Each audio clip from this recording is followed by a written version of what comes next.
Boa tarde, amigos e amigas da Instituição Espírita Caravana Fraterna Nosso Lar, aqueles que estão nos acompanhando pelo YouTube, pelo Facebook ou no nosso grupo de WhatsApp, né? Sejam todos bem-vindos em mais essa reunião pública virtual deste sábado, dia 18 de dezembro de 2021. Já estamos chegando no final do ano.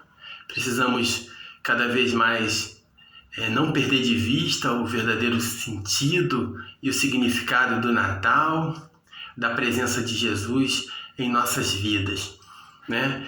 É importante que a gente aproveite esse período para a fraternidade, para a confraternização, para a união de familiares e amigos. Isso é o mais importante. E hoje, né, para celebrar essa comunhão aqui na nossa casa espírita, nós teremos um estudo do Manuel Tarochello, nosso convidado. Ele vai falar sobre Caminhos para a Saúde, que é o capítulo 8 do livro Plenitude do Espírito Joana de Ângeles, médium Divaldo Pereira Franco, tá bom?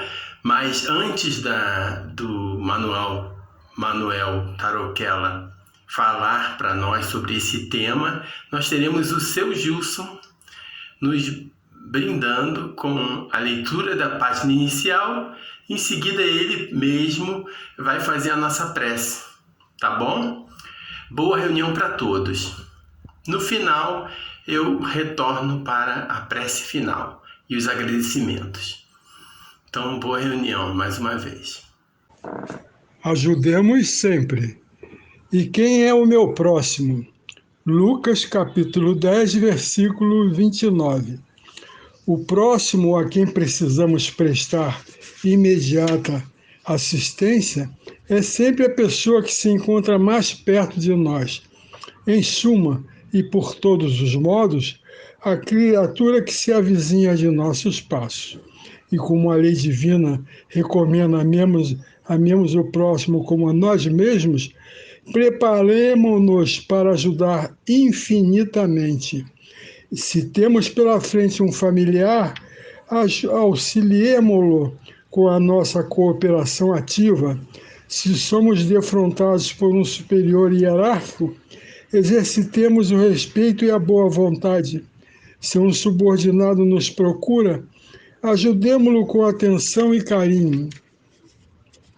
Se um malfeitor nos visita, pratiquemos a fraternidade, tentando, sem afetação, abrir-lhe rumos novos na direção do bem. Se o doente nos pede socorro, compadeçamo-nos de sua posição, qualquer que ela seja. Se o bom se socorre de nossa palavra, estimulemo-lo a que se faça melhor. Se o mal nos busca influência, amparemo-lo sem alarde para que se corrija. Se há cristianismo em nossa consciência, o cultivo sistemático da compreensão e da bondade tem força de lei em nossos destinos. Um cristão sem atividade no bem é um doente de mau aspecto, pesando na economia da coletividade. No Evangelho, a posição neutra significa menor esforço. Com Jesus de perto, agindo intensivamente junto dele ou com Jesus, de longe, retardando o avanço da luz. E sabemos que o Divino Mestre amou e amparou, lutou em favor da luz e resistiu à sombra até a cruz. Diante, pois, do próximo que se acerca do teu coração, cada dia, lembra-te sempre de que estás situado na terra para aprender e auxiliar. Graças a Deus. Graças a Deus. Estamos aqui reunidos na santa paz do Senhor para nos prepararmos para a reunião de logo mais à tarde. Luz e paz e proteção para todos nós aqui reunidos e todos aqueles que vierem se reunir em todos de nossos espíritos amigos que hoje estão chegando para prestigiar essa reunião da Caravana Fraterna Nosso Lar. Luz e paz e proteção, saúde e muito bem-estar para todos os espíritos presentes, não só aqui nessa reunião, mas todos aqueles que fazem parte do nosso desenrolar na Terra. Muita luz, muita paz, muita proteção. Que possamos sentir a Tua presença, Jesus, agora e sempre e cada vez melhor. Luz e paz e proteção. Graças a Deus que possamos, então, agradecer tudo de bom que recebemos e que iremos receber futuramente, se assim fizermos por merecer. Luz e paz, graças a Deus. Que assim seja, graças a Deus. Boa tarde a todos, companheiros, irmãos, caravaneiros. Mais uma vez aqui juntos, é um prazer estar com todos. Agradecemos primeiramente a honra desse convite. Muito obrigado, muita gratidão pela consideração em convidar esse irmão. Trago um forte abraço da Sala Chico Xavier de Estudos Espíritas, que aguarda a visita dos irmãos desta casa. Muito obrigado a todos e vamos ao estudo, né? O estudo que nós fomos convidados a desenvolver, que, diga-se de passagem, é uma luz no nosso caminho, né? Estou adorando esse livro, esses estudos dos livros de Joana de Ângeles, né? E esse aí também não é diferente. Plenitude. Do livro, o convite foi para que nós falássemos sobre o capítulo 8, Caminhos para a Saúde, do Espírito Joana de Ângeles, psicografado por Divaldo Franco. E aí Joana começa assim esse capítulo. O sofrimento é via de redenção espiritual em face do incompleto desenvolvimento moral do indivíduo. Opção pessoal é roteiro destituído de qualquer ação punitiva, educando ou reeducando por meio dos mesmos mecanismos graças aos quais houve comprometimento, desvio de rota, desrespeito às leis da vida. Então, vamos dizer aqui, né? Nós fizemos um resumo, obviamente que o capítulo é bastante amplo e muito esclarecedor, então nós fizemos os nossos entendimentos aqui, espero que concorram para nosso entendimento, né? Então, conforme Joana fala, o sofrimento ele não tem uma ação punitiva, né? Ninguém nasceu para sofrer, para como se nós fôssemos castigados pelos nossos desvios e tivéssemos que passar obrigatoriamente pelo sofrimento com um fim único de ser punidos. Não, ele, conforme ela fala aí, faz parte da lei, né, de justiça também, que nos possibilita o crescimento. Então ela fala que devido a isso, né, através desses mecanismos, nós somos chamados a sermos reeducados através desses mesmos meios pelos quais nós erramos, né? E aí mais adiante ela vai seguindo, a saúde integral, a paz, a alegria interior resultam da lucidez mental que elege os atos corretos para a existência moduladora da ascensão. Então nós vamos lembrando, né, que é importante que nós cuidemos do corpo e da alma, conforme consta no Evangelho segundo o Espiritismo, de Allan Kardec também, né? Peço desculpas que eu não cito aqui o capítulo e o item, mas nós que conhecemos esse trecho do Evangelho segundo o Espiritismo, entendemos que é necessário que a gente que está vivendo uma experiência humana, somos espíritos, né, temporariamente encarnados em um corpo para viver uma experiência humana, para botar à prova aquilo que é necessário para mostrar o nosso aprendizado rumo da evolução. E aí então é necessário que a gente aprenda a conviver com as outras criaturas e, como ela diz, elegendo os atos corretos. Toda vez que nós saímos, nos desviamos do caminho correto, nós acabamos nos comprometendo e é necessário refazer o caminho. E muitas das vezes isso causa a dor e nós muitas vezes encaramos isso como um sofrimento. Aí vai do entendimento da nossa alma, né?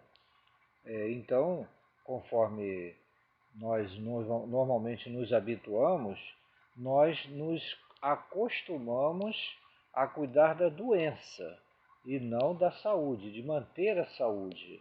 Então é muito cômodo a gente deixar o corpo adoecer, não se preocupar, não frear os atos que nos levam ao adoecimento do corpo, por exemplo, e tomarmos um medicamento, tomarmos remédios, né, para cuidar. Então a nossa medicina, de algum modo, ela vive mais pautada em cuidar de corpos doentes do que em manter a saúde. Né? Nós até sabemos, muitas das vezes, o que é necessário para manter a saúde, mas nós preferimos nos manter nos vícios que nos degeneram e depois a gente toma um remédio, faz isso ou aquilo para nos manter vivos. Né? Mas aí é uma questão de educação do ser para que possa procurar manter-se saudável e evitar a todo custo recorrer a medicações. Né? E aí ela cita também, aí já vai para o campo emocional, Jesus sintetizou no amor a força poderosa para a anulação das causas infelizes do sofrimento e para a sua compensação pelo bem.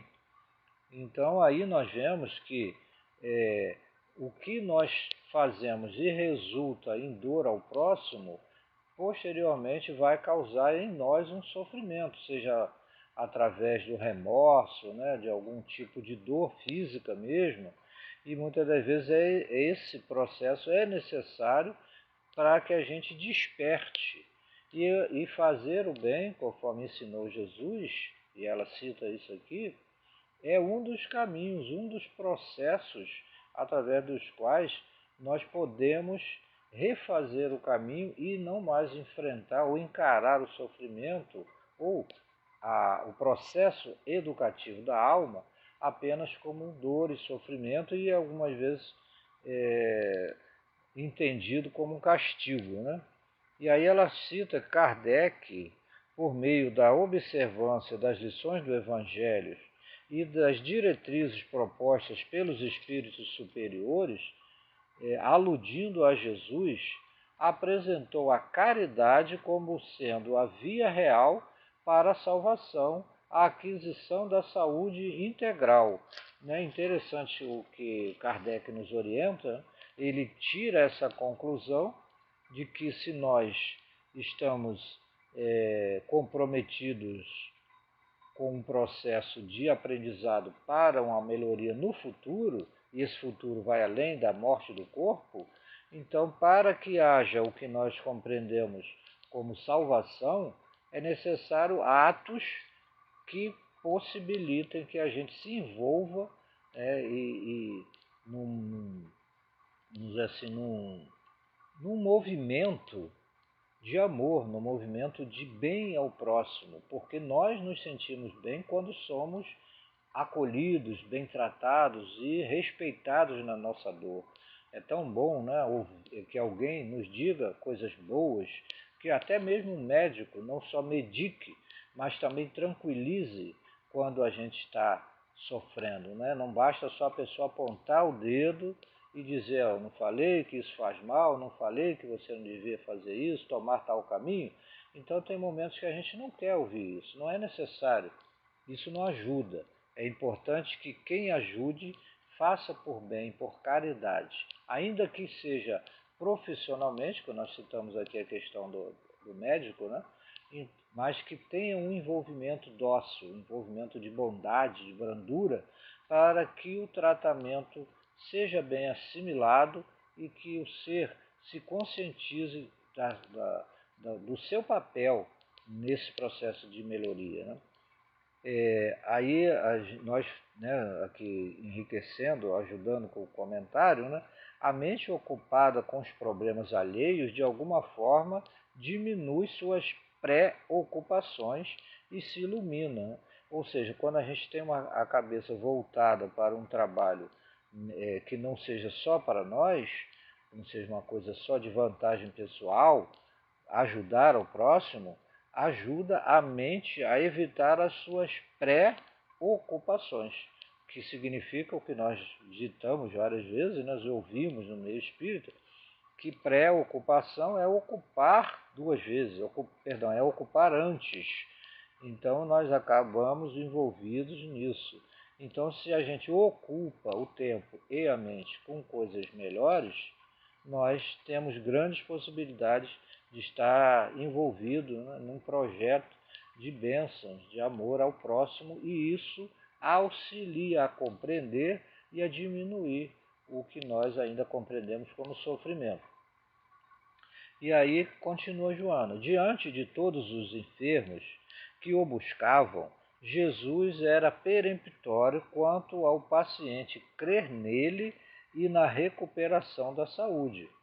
A sua resposta positiva criava a reação orgânica favorável à movimentação da energia bloqueada pelos condicionamentos doentios, pelas sequelas kármicas propiciadoras dos distúrbios degenerativos nas áreas do corpo, da mente ou da emoção. Então é interessante isso, o que ela aponta que Jesus envolvia, Jesus fazia, não era apenas promover a cura e permitir, deixar que aquela criatura continuasse no processo, né?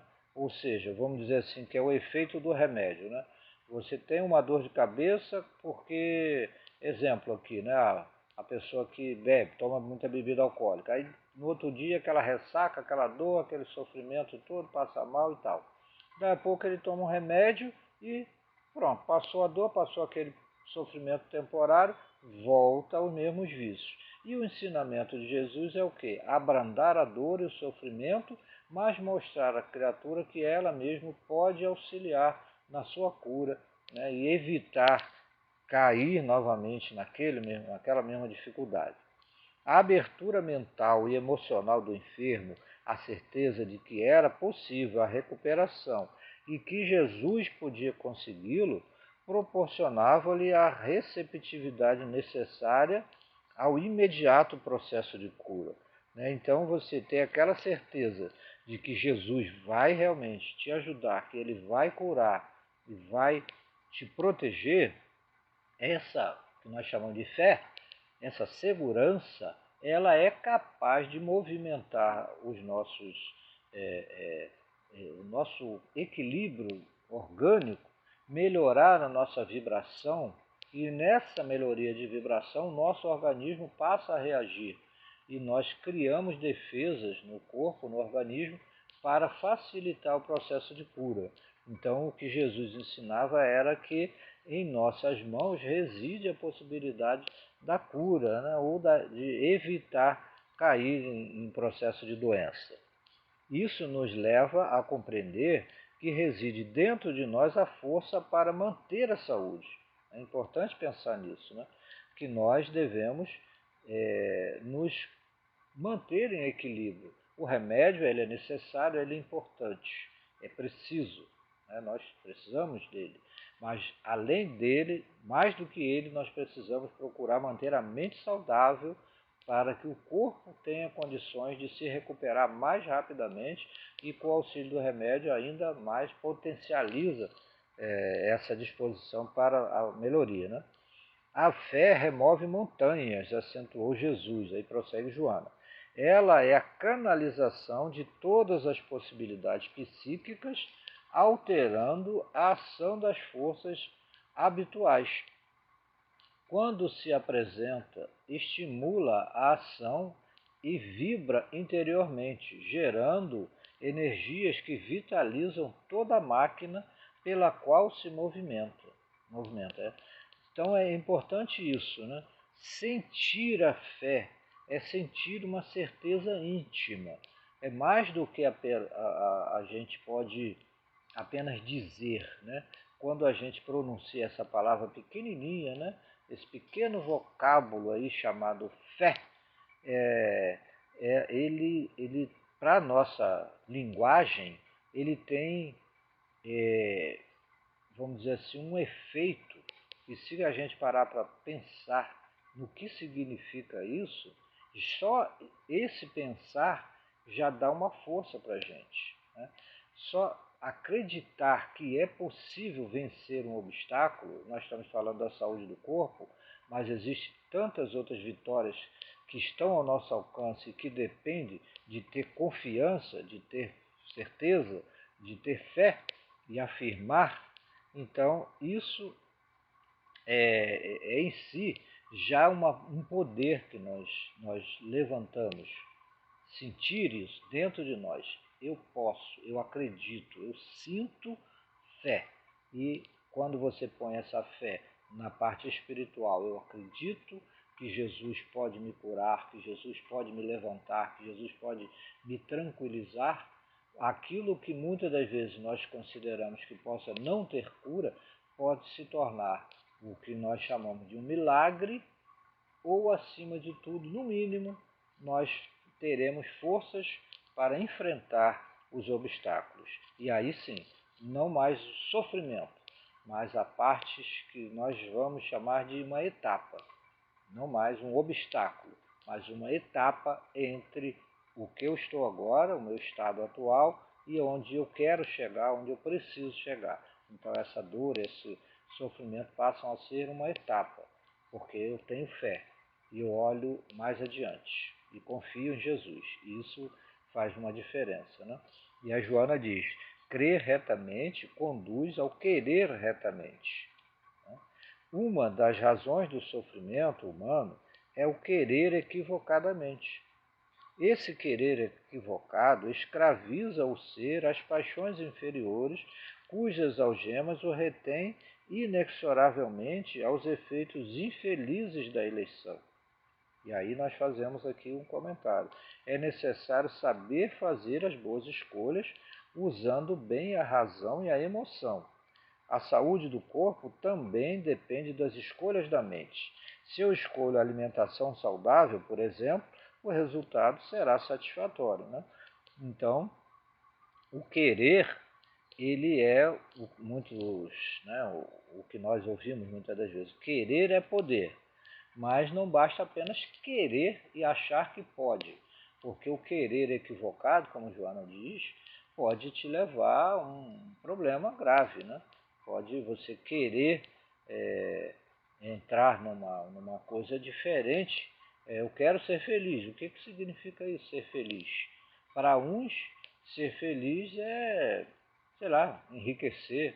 Para outros é recuperar a saúde, é poder falar, poder andar, poder enxergar. Para outros é conseguir a casa própria. E, na verdade, felicidade é um estado de espírito. A gente pode ser feliz agora. O que está impedindo? Eu posso ser feliz com o que eu tenho. Isso é um estado de alma. Agora, o querer, ele precisa estar embasado em meios éticos, em, em vontade que não cause dano no futuro. Aí nós vamos aprendendo. Nós não conseguimos calcular tudo o que vai dar certo. Mas se eu tenho um pouco de ética e bom senso e respeito ao semelhante, eu posso amadurecer o meu querer e o resultado não será negativo. É necessário fazer as boas escolhas, né? E isso aí é sempre importante lembrar. A mente colocada em áreas nobres, segue Joana, anestesia as sensações dos desajustes e das enfermidades, emulando na conquista da harmonia que se alcança mediante esforço retamente aplicado. O que se cultiva no pensamento transborda para a esfera objetiva, constituindo-se elemento existencial no comportamento humano. Então é importante esse entendimento, né? Que nós saibamos entender que aquilo que nós cultivamos no pensamento, mesmo sem querer, ele causa uma espécie de sentimento em nós. Em algum momento isso pode se tornar real. A energia encontra-se presente em tudo, né? Continua Joana, aguardando que o pensamento a comande e direcione. Então vamos dizer assim que a energia é um elemento neutro.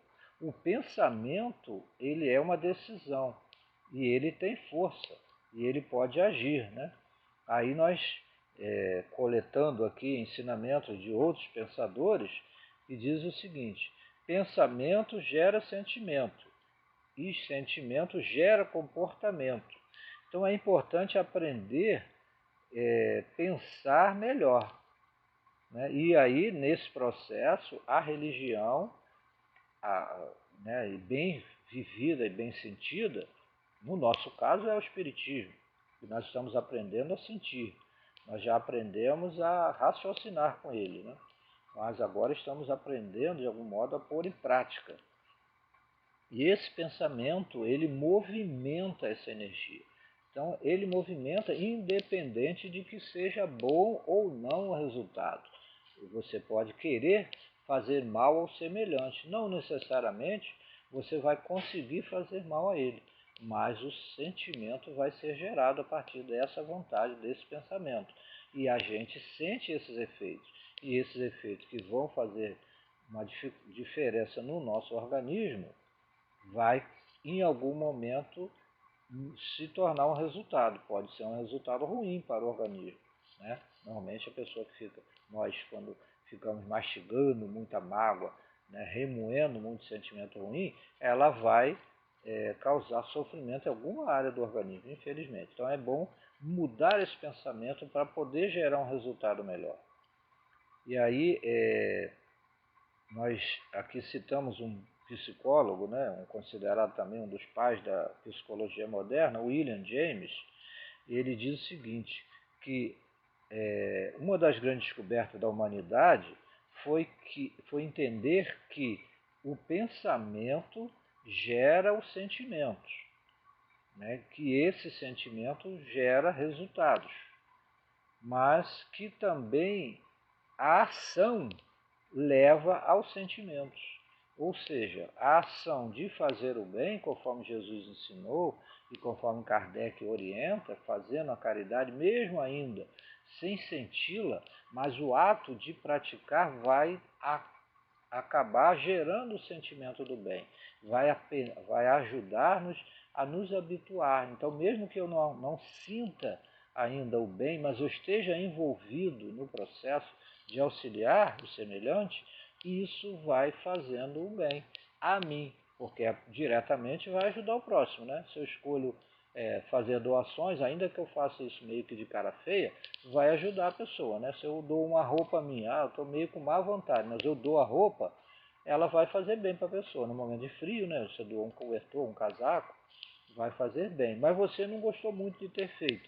Mas o fato de você ter feito vai começar a desenvolver um processo. Então, na repetição disso, a gente vai acabar se envolvendo e aprendendo a gerar sentimentos melhores que vão proporcionar resultados melhores para o próximo e para nós. Então, o ato de, mesmo que seja treinamento de fazer o bem, ele vai acabar gerando um envolvimento, né? Então, é importante que agir também gera sentimento. Foi isso que o William James disse também, que foi uma das descobertas, né? Pequenos gestos e esforços ajudam a criar bons hábitos. E aí, continuando, Joana diz: a ação do pensamento reto produz o fortalecimento do campo psicofísico, expulsando as doenças e gerando sucessivas ondas de bem-estar que são responsáveis pela saúde. Acrescente-se a esse quadro a interferência dos espíritos desencarnados no cotidiano das criaturas humanas. Então aí entra aquela questão, né? Que não basta só eu pensar, mas no momento que eu penso e que o pensamento é bom, eu encontro apoio através da vibração que eu gero e os bons espíritos sintonizados com isso me auxiliam. É claro que o contrário também acontece, infelizmente é a maioria na Terra, né? Mas é importante saber que esse processo existe e que nós podemos nos envolver pelo lado positivo do processo de criação mental. E aí, na sequência do capítulo, Joana de Ângeles, ela também fala sobre a meditação, que é tão importante para a manutenção da saúde mental, que resulta em saúde física. A meditação reabastece de energias salutares, refazendo a harmonia do psiquismo e a do organismo físico, né? Olha aí que legal. Então, Joana cita isso. Então, meditar não é aquela coisa apenas o que nos vem na memória do pessoal dos hindus, dos indianos, né? Movimentando lá o pensamento, aquela meditação que a gente cria na cabeça, mas não. Existem técnicas de meditação, né? De respiração, que auxiliam o cérebro a tomar fôlego e a se manter num padrão, né? Que auxilia o organismo e ajuda a gente na tomada de decisões, né? Eu vou citar, por exemplo, aqui, agora que a gente, nesse momento aí, passou a utilizar mais os meios da internet, tem um grupo aí do CR chamado Seguindo com Jesus, eu não sei se todos aqui no grupo estão fazendo parte desse grupo, né? Que é muito legal. Todo dia a gente tem uma prece, tem uma meditação, um treinamento de respiração, e isso ali ajuda muito a gente, né? O cérebro também precisa, de algum momento, distribuir melhor o oxigênio, né? Levar o oxigênio a algumas áreas. E a respiração, né, ela precisa fazer parte desse processo. A gente, de alguma forma, vai aprendendo a desligar, né, o pensamento, né, de preocupações, e acaba energizando, né, o nosso cérebro com bons pensamentos, com boas coisas, e isso se traduz, né, no nosso resultado também, no nosso comportamento. É muito importante isso, né? Então, nós agradecemos muito aí a compreensão, a paciência de todos. Como nós dissemos, o capítulo é muito vasto, cada um que lê vai tirar suas conclusões, e nós, no nosso breve resumo, né, fizemos o comentário nessa vertente aí, nesse caminho. Esperamos ter contribuído e esperamos que todos se sintam bem, que possam meditar nessas palavras, né, e possamos todos buscar entendimento de que nós somos criaturas merecedoras, sim, da felicidade, mesmo que a gente possa achar que é pecador, que é isso ou aquilo. Não. Eu sou um ser humano. Jesus veio aqui me mostrar que eu sou um filho de Deus, sou filho do dono das maiores coisas que existem, né? Do dono do universo inteiro. Não sou filho só do meu pai físico. Ele e mais todos nós somos filhos de Deus, acima de tudo. E ele tem o que é de melhor para nós. É importante pensar dessa forma. Então, que Jesus abençoe nossa caminhada. Um forte abraço, repetimos, da Sala Chico Xavier para os irmãos caravaneiros. Um beijo no coração de todos, que a paz de Jesus nos envolva. Muito obrigado mais uma vez, que assim seja. Olá, muito obrigado, Manuel Taroquela, muito obrigado, seu Gilson, pela página e pela prece inicial, né? Espero que todos tenham aproveitado esses momentos de reflexão para sintonizar também com a espiritualidade superior, com o nosso Mestre Jesus, com Deus, porque isso é o mais importante, né? Que esses momentos da nossa reunião virtual sirvam para a nossa conexão com a nossa essência, o nosso eu interior, os objetivos que nós temos a trilhar nesse plano, nesse orbe, né, o planeta Terra. Vamos então encerrando a nossa reunião através de uma prece. E antes eu queria convidá-los a retornar às nossas reuniões através do Facebook, do YouTube ou do nosso grupo de WhatsApp, para no próximo sábado estarmos juntos novamente nessas reflexões, nessa sintonia. Muito obrigado por tudo, tenha uma boa semana. Agora então, vamos à nossa prece final. Senhor Jesus, Mestre querido, muito obrigado por tudo, por esses momentos que tivemos e que estivemos aqui reunidos em Seu nome, buscando a sintonia, o amparo, a proteção, a iluminação para as nossas vidas, Senhor. Muito obrigado por tudo. Protege e ampara a nossa casa espírita, os nossos trabalhadores, os nossos frequentadores, que possamos dar no ano de 2022, dar continuidade a esse trabalho, claro, após a nossa reunião de Natal e de Ano Novo, nos próximos sábados, né?